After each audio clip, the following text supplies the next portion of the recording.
It happened on a Sunday morning at the high school gym in Reno, Nevada. The air smelled like sweat and cleaning solvent. Someone spilled Gatorade 2 rows down. Parents fanned themselves with the folded programs, pretending to care about the other kids while they waited for their own to score. I sat with my hands folded tight in my lap. Didn't even take my jacket off. It wasn't cold. It just helped me feel like I was holding something together. Candace sat beside me, legs crossed, sunglasses pushed back into her hair, watching Bree warm up. She had that same tight smile she wore at weddings and funerals. A smile that said, "Behave. Don't embarrass me." And Bree was locked in, elbows tucked, ponytail bouncing like a metronome. She had the look of someone chasing something. Glory. Or maybe distance. Distance from me. I'd been the one who signed the check for the tournament fees. I paid for the team jacket she warmed up in. The duffel bag with her initials stitched into the side. My Christmas gift to her. She'd opened it with a forced thank you, then left it under the tree until New Year's. But still I came. Every game. Every damn one. Because that's what a father does, even if he's not allowed to call himself that. The coach, Rob, called me over during a water break. Slapped my shoulder like we were old friends. "Hey man," he said, voice too loud for the small gym. "Just want to say, we really appreciate you. Not a lot of parents go this far for their kids. Bree's lucky." It wasn't the words that cut. It was the timing. Because Bree was walking past. Right behind him. She stopped. The towel in her hand dropped. "Stop buying me with your money," she said. "Not to me. Not even to the coach. To the air. To the gym. I'm not your project." The whole place went quiet. Basketballs bounced to stillness. Whispers stopped halfway through mouths. She didn't even wait for a reply. Just turned and walked back to the bench like it had been nothing. Like she hadn't just flung a blade into my chest and kept walking. I looked at Candace. She didn't look surprised. Didn't look hurt. She looked composed. "She's right," she said. Not angry. Not defensive. Not even disappointed. Just calm. Like she was reading a weather report. "Don't pressure her." I nodded. "Okay," I said. That was it. No argument. No raised voice. Just that one word. Okay. And I felt the shift. The tilt. I wasn't her stepfather anymore. I was a liability. An obstacle. A symbol of everything they wanted to forget. We stayed for the rest of the game. Out of obligation, I guess. I clapped when Bree scored. I stood when the team won. I posed for a group photo off to the side, where no one would notice if I vanished. Candace didn't say much on the drive home. Bree rode with her teammates. It rained lightly as we pulled into the driveway. The kind of rain that doesn't clean anything, just smears the dirt around. I walked inside, straight to the laundry room, picked up Bree's jacket from the bench, still damp with her sweat, grabbed her shoes from the hallway, the ones I special ordered because she said the regular models hurt her arches. I took my time, quiet, methodical. I opened the closet where we kept the team duffel, pulled it out, filled it with every single item I had paid for, the warm-up hoodie, the knee sleeves, the protein bars, even the neon green water bottle with her name stickered on the side. I zipped it shut. I sat down at the computer, logged in to the account I used for her club membership, canceled the auto-renewal, wrote the coach a short message. Going forward, please coordinate with her biological father. I signed it, didn't even add a closing, shut the laptop. I didn't feel rage, not even sadness, just something deeper, something colder. A door had closed, and I wasn't reaching for the handle anymore. 3 days passed. Bree skipped practice. No one asked why. Candace didn't bring it up, didn't scold her, didn't encourage her to talk to me, just acted like this had always been the plan. Like a new chapter had begun and I wasn't in it. She cooked dinner that night, salmon, which she knows I hate. Bree barely touched her plate. When I asked how school was, Bree shrugged and said, "Fine." The word didn't have a shape. I nodded. Didn't ask anything else. They talked about a show they both watched. Laughed. I didn't know the names. I was on the outside of an inside joke. Again. I cleared the table when they were done. Bree left her plate. Candace didn't mention it. I stood at the sink, scrubbing dried fish from her fork, and realized something simple and devastating. Everything I had done for her, every ride, every dollar, every hour spent waiting in the car after late practices, had never been seen as love. It had all been counted as payment. And the debt? Unwelcome. She hadn't rejected the things. She'd rejected the meaning behind them. I wasn't her father. I wasn't even her stepfather. I was an ATM with guilt in his eyes. That night, I lay beside Candace. The air was heavy with unspoken things. She didn't reach for me, didn't ask if I was okay. Maybe she thought I was overreacting. Maybe she was glad the friction was gone. Either way, I understood something I had refused to see for years. I wasn't a part of this family. I was a resource, placeholder. And when the resources run dry, placeholders get replaced. That same evening, I returned everything. I didn't say a word to Candace. Just waited until she and Bree were asleep. The house had that false quiet to it, the kind where the silence doesn't soothe, just masks whatever's rotting underneath. I opened the front closet and pulled out Bree's duffel bag, dumped it on the floor. Piece by piece, I laid it all out. Cleats, compression sleeves, socks I paid too much for because they matched the school colors, the new headphones she used to ignore me on long drives to tournaments, the hoodie that still had her perfume in the sleeves. I stacked it all like evidence. When I zipped the bag shut, it felt like I was sealing a casket. Then I drove. At midnight, dropped the gear off in a cardboard box at Coach Rob's front porch. I didn't ring the doorbell, just left a note on top. Going forward, please coordinate with her biological father. No explanation, no apology, just a redirect like tech support passing off a ticket that no longer belongs to them. I got back home just after 1. Candace was still asleep, or pretending to be. The bed creaked when I lay down. The space between us might as well have been a fault line. No words crossed it. I didn't sleep that night. I stared at the ceiling and thought about every mile I'd driven to tournaments in cities I can't even remember. About how I used to feel something close to joy when Bree played well. Like her success made the silence worth it. Now I understood. That joy wasn't shared. It was never about the family. It was about a transaction. I paid. She played. That was the contract. And I had mistaken it for love. By morning, I had made another decision. One that didn't involve yelling or slamming doors. Just subtraction. I called the private training center. Canceled her membership. No refund, didn't care. I called the meal plan service I'd signed her up for. The one that prepped protein-rich meals tailored to her body type and training schedule. Gone. I logged into the bank and ended the monthly transfers to her school account. The ones she used for gas, snacks, clothes, whatever made her life smooth. Deleted the contact of the physio I paid for after she twisted her knee last fall. And then I did something harder. I opened the folder. The one I kept in the locked drawer of the desk. The one with the receipts. Tuition. Equipment. Travel.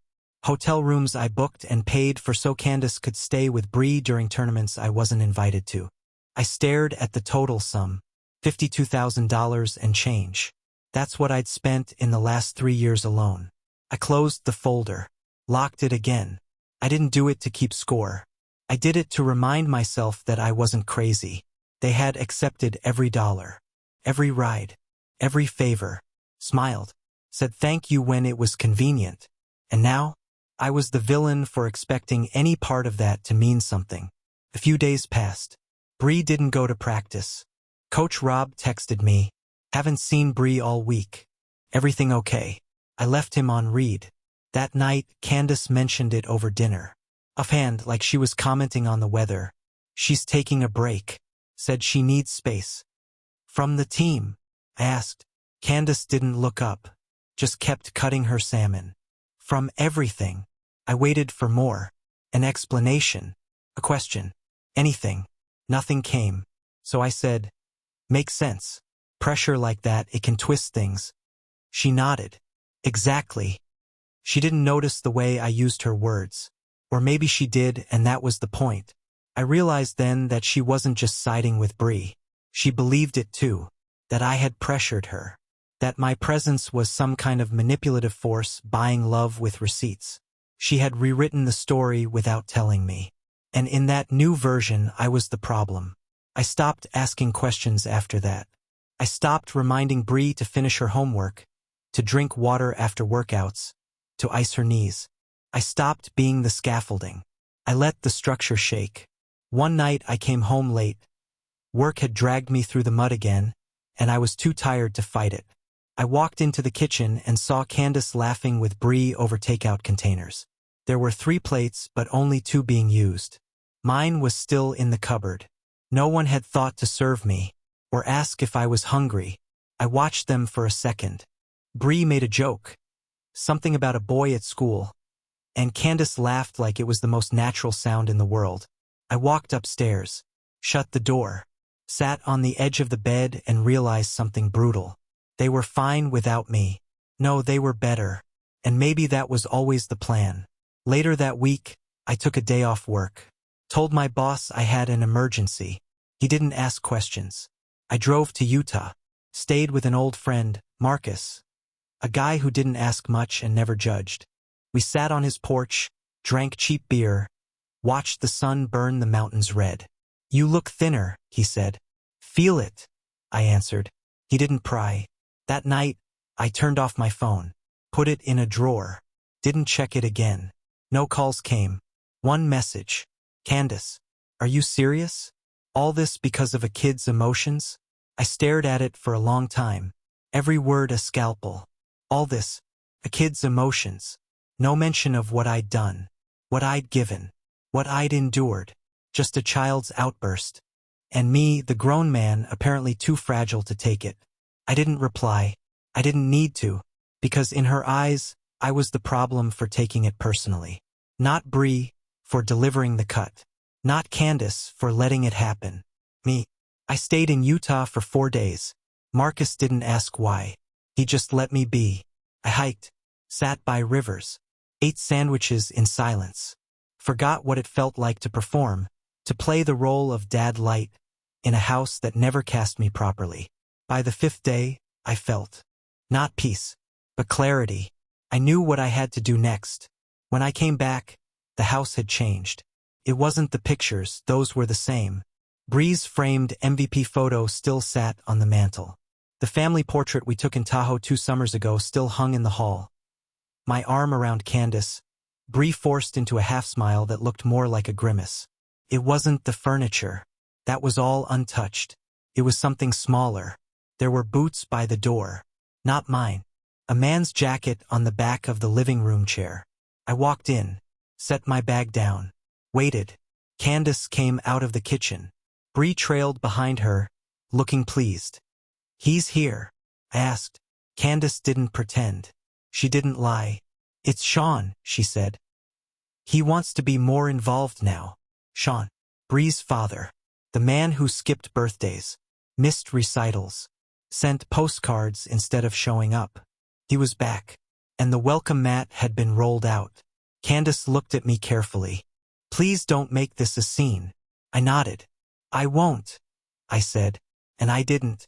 I walked to the home office, grabbed my laptop, my folders, the lockbox with my tax documents, the small stack of things that still had my name on them. I didn't say a word, didn't even look at Bree. She didn't look at me either. The next morning, I signed a lease on a 1-bedroom apartment. It was nothing special. Beige walls, a stove that clicked 3 times before lighting.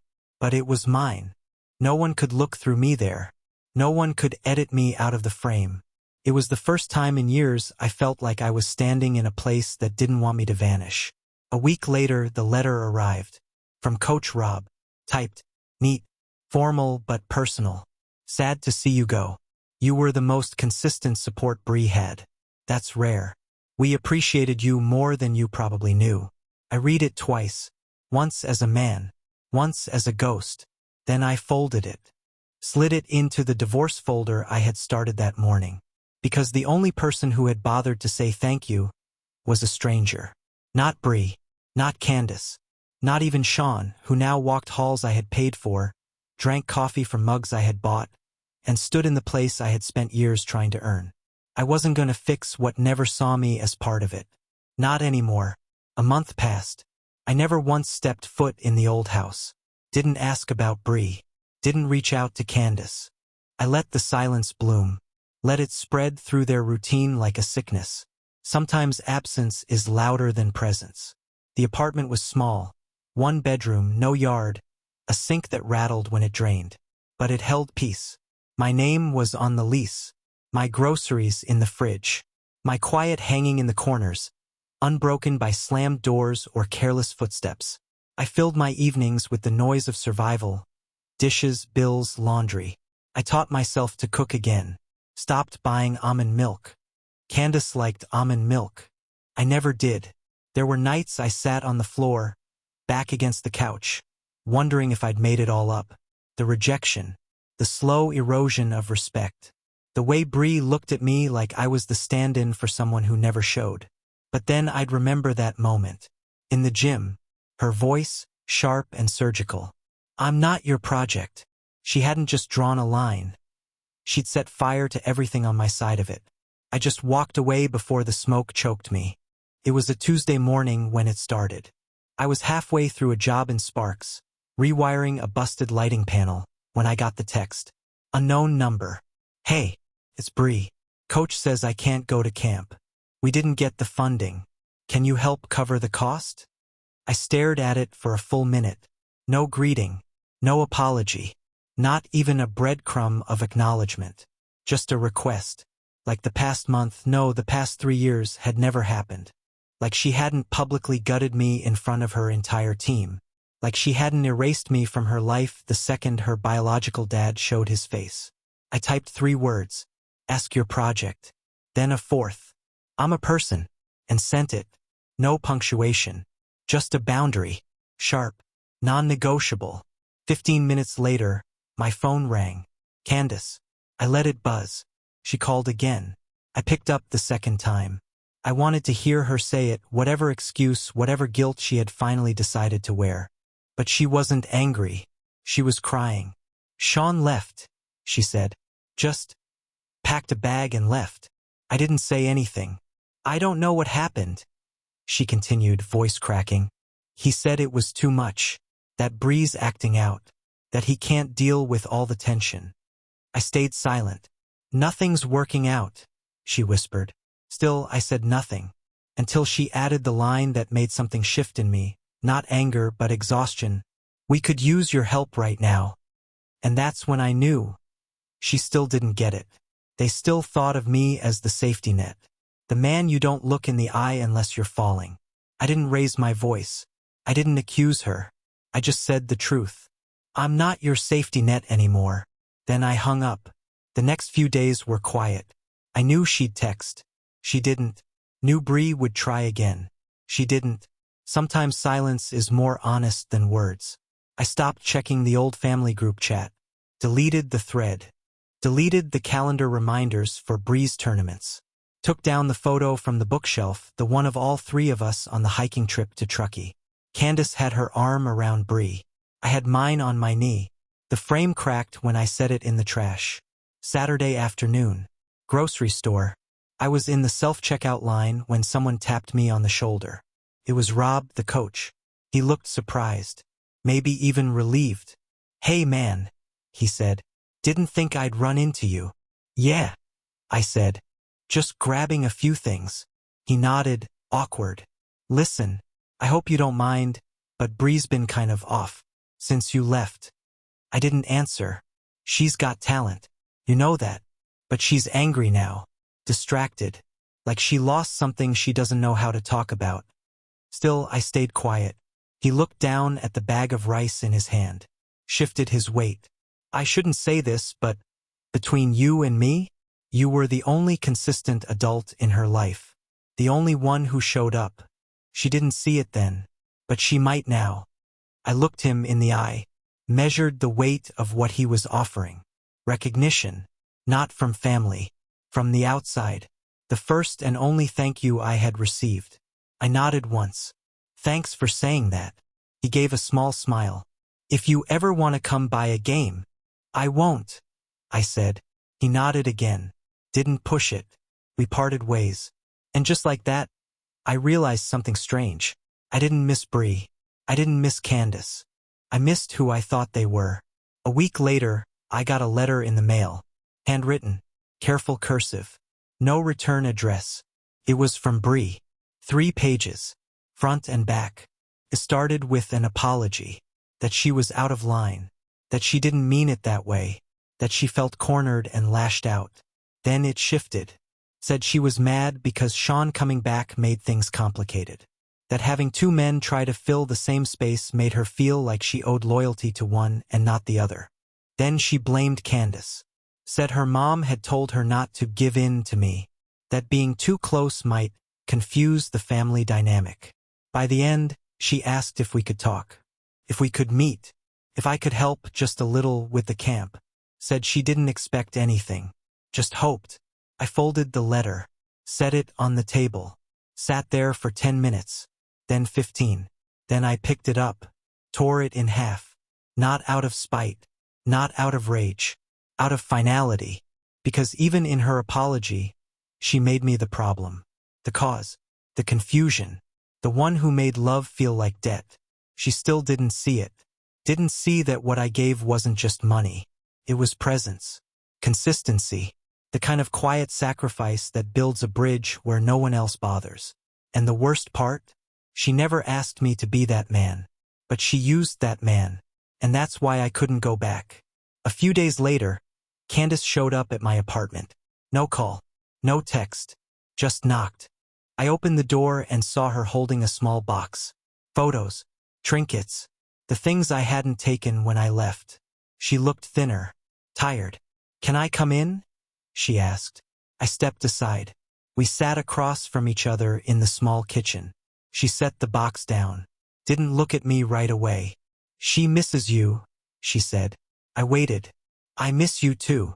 Still, I said nothing. She swallowed. You were right. About all of it. I leaned back in my chair. Then why didn't you say something when it mattered? Candace looked up. Because I thought if I sided with you, I'd lose her. There it was. The real confession.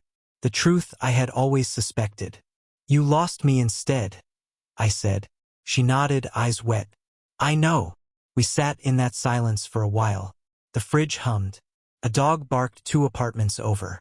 Somewhere, someone slammed a door. Finally, Candace stood. Is it really over? She asked. I didn't answer right away. Then I said, it was never really mine to lose. She walked to the door. Hesitated. Then left. She didn't take the box with her. I threw it out the next morning. So now here I am. A man with no stepdaughter. No wife. No house full of framed photos that don't tell the truth. Just a quiet apartment. A job that pays the bills. And the clarity that only comes after you've been burned enough to stop holding your hand over the flame. They thought I'd fade away. But I left for real. It started with a knock. Not a gentle one. Not hesitant. 3 sharp pounds. Desperate, too fast, like someone trying to outrun guilt. I didn't move. The door rattled again. More knocking. Then silence. I waited. Then a voice. Breeze. Quiet. Tight. Michael, she said. I know you're home. Please. I didn't answer. She waited. I heard the scrape of her shoes on the welcome mat. She shifted her weight like she was waiting for a verdict. Then she spoke again. This time more forcefully. I'm not asking for money. That line stopped me. I walked to the door but didn't open it. Just stood on the other side, listening. She continued, voice soft now. Coach said you're the only reason I made it this far. He told me. You showed up when no one else did. A pause. The kind people take when they're choking on words they never planned to say. I was stupid, she said. And I didn't know it until the things you used to do stopped happening. Silence again. Then, Sean's gone. Again. Mom's trying to act like we're okay. But we're not. Nothing's working. The team pulled my starting position. I didn't get into the fall camp. Coach says it's attitude. He's right. Her voice cracked. I didn't see it until everything fell apart. I opened the door. She looked like a ghost of the girl I used to drive to games. Hollow cheeks, sleepless eyes. Her hoodie hung off her shoulders like it belonged to someone else. But I didn't invite her in. She blinked at me. I just wanted to say I'm sorry, and to ask if you're okay. I almost laughed, not out of joy, out of irony, because when I needed someone to ask me that, they vanished. I nodded once. I'm okay. She shifted awkwardly. I'm not. I stayed in the doorway. I know. Her shoulders fell. I'm not asking for anything. I believe you. She hesitated. Do you hate me? I looked her in the eye. No. She nodded. Okay. Then softer. Will it ever go back to how it was? No, I said. That landed like a punch. She swallowed. Is it because of what I said? At the gym? It's because of everything after, I replied. Because she didn't just say it once. She lived it, repeated it with silence, with eyes that slid past me at dinner, with jokes shared only with Candace, with weekends where I became heir in my own home. She'd chosen another man to call father. Now he was gone, and I wasn't a backup plan. She looked down. I didn't know how much you did, until you weren't there. I nodded. That's how most people learn. Then I stepped back, not to invite her in, to close the door. I didn't slam it, just shut it. Soft, final. 2 days later, Candace called. I let it go to voicemail. Her message was short. I know you spoke to Bree. Thank you for not being cruel. I miss you. I didn't respond. She had made her choice too. When I was standing alone in that gym, bleeding out in silence, she sided with the one who had shouted, not the one who had stayed. She never said thank you. Not when I covered Bree's braces. Not when I took off work to drive her to out-of-state tournaments. Not when I fixed the pipes at 2 in the morning while she slept. And now she missed me? She missed the work, not the man. It's funny, now that I'm gone, I'm finally visible. Coach still sends the occasional update. Bree's starting to get her fire back, he wrote last week. She's quieter now, works harder. I think she's finally seeing what she lost. I read it and deleted it. I don't need to track her progress anymore. I don't need to know if she makes varsity, if she earns her scholarship, if she finds her footing again. I carried her for years. Now she learns to walk alone. A month later, a letter came. No return address. Inside a check. Made out to me. From Candace's handwriting. $1,300. In the memo line, back rent for March-June. No note. No explanation. I tore the check in half. Then in half again. Then I dropped it in the trash. Because debt is more than dollars. You can't pay back disrespect. You can't write a check big enough to cover betrayal. And if she thought money could erase the rot, then she never understood what I gave. Sometimes people ask why I didn't just forgive them, why I couldn't let it go, why I held on. But they never ask what it costs to stay. To sit in a house where your name is forgotten in introductions. To eat meals you paid for while being talked around. To hear a girl call someone else dad after you spent years bleeding for the title. To be called pressure, like your care was a burden. Would you stay? Would you keep filling their plates while they scraped the food into the trash? I remember the day Bree told me to stop buying her. And I remember the silence Candace offered in reply. I remember what I felt then, that awful, empty echo of being reminded you don't belong in the family you paid to build. But now I remember something else. I remember walking into my apartment for the first time, setting down my keys, sitting on a couch no one ever mocked or moved without asking, cooking dinner and eating it hot, choosing what movie to watch without teenage groans or Candace's quiet corrections. I remember peace, and I chose to keep it, even if it meant walking alone. Especially because it meant walking alone. Some nights I wonder if Bree still thinks about that moment in the gym, if she replays the way her voice echoed across the court, loud enough to silence everyone. I wonder if she regrets it. Then I remind myself, it doesn't matter, because regret isn't the same as repair. And silence, real silence, is what I earned. I don't owe them the version of me they never respected. I owe myself the version that finally walked away. There's no epilogue. No happy reunion. No sudden hug in the rain. Bree didn't write again. Candace never knocked twice. They learned, maybe, but I unlearned something more important. That my love needed their permission to exist. Didn't. It was real even if it wasn't seen. It was worthy even if it wasn't welcomed. It was enough, even if I wasn't. So now I ask you, not as a father, not even as a man, but as someone who lived this, was I wrong to walk away? Was I cruel for drawing a line where my dignity began? Or did I finally do the only thing a man like me could? Tell me, would you have endured it? Or would you have left too?